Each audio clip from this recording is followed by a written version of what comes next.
and we have a lot to get to. First, to this story. Family and friends will say their final goodbye to one of the 5 victims of a flash fire.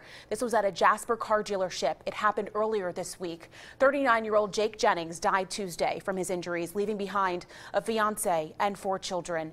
Jennings coached baseball and football in Locust Fork. His funeral will be held today at Deerfoot Church of Christ in Pinson. It starts at 3 o'clock this afternoon. A GoFundMe to help Jennings' family has been set up. You can find that link on our website, WIAT.com, and also go to our CBS 42 News app.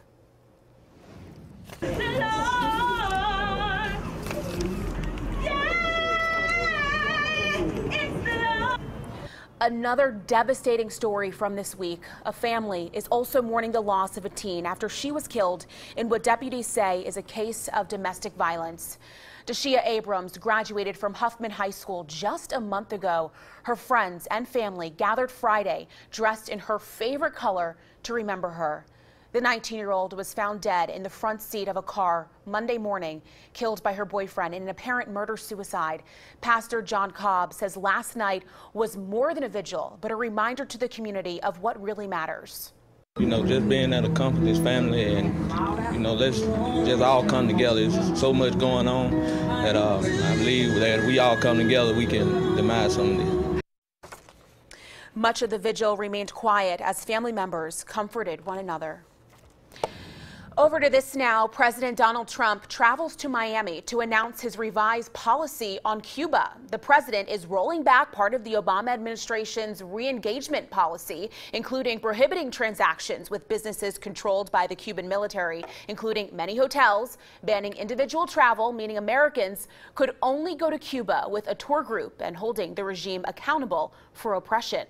When Cuba is ready to take concrete steps to these ends, we will be ready, willing, and able to come to the table to negotiate that much better deal for Cubans, for Americans, much better deal.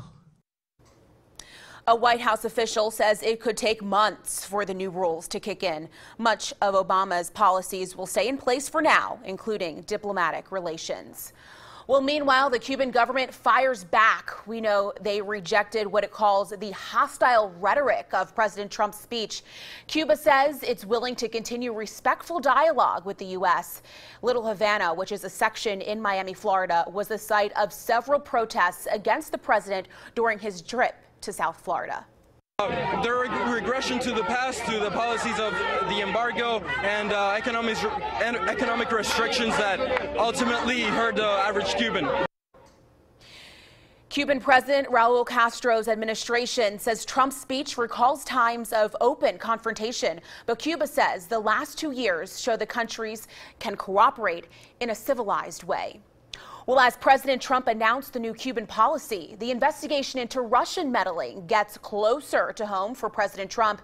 Investigators are said to be looking at his son-in-law's finances and possibly himself. Mola Lenghi has more from the White House. President Trump fired off a tweet Friday appearing to confirm he is under investigation. He wrote, "I am being investigated for firing the FBI director by the man who told me to fire the FBI director. Witch hunt." It certainly sounds like the president is adding Rod Rosenstein to the enemies list, along with Bob Mueller and James Comey and an ever-increasing number of people. It was Deputy Attorney General Rod Rosenstein who wrote a letter laying out reasons for the president to dismiss FBI Director James Comey. But last month, President Trump told NBC News the recommendation was irrelevant. He made a recommendation, but regardless of recommendation, I was going to fire Comey. The president went on to say he was thinking of the Russia investigation when he fired Comey. Mr. Rosenstein has talked about the possibility he may have to recuse himself from the probe if investigators want to question him about possible White House interference. California Senator Dianne Feinstein said she's worried the president may try to fire Rosenstein and Special Counsel Robert Mueller. She issued a statement saying the message the president is sending through his tweets is that he believes the rule of law doesn't apply to him and that anyone who thinks otherwise will be fired. The president's son-in-law, White House senior advisor Jared Kushner, is also under scrutiny. The Washington Post reports investigators are digging into his finances. Mola Lenghi for CBS News, the White House.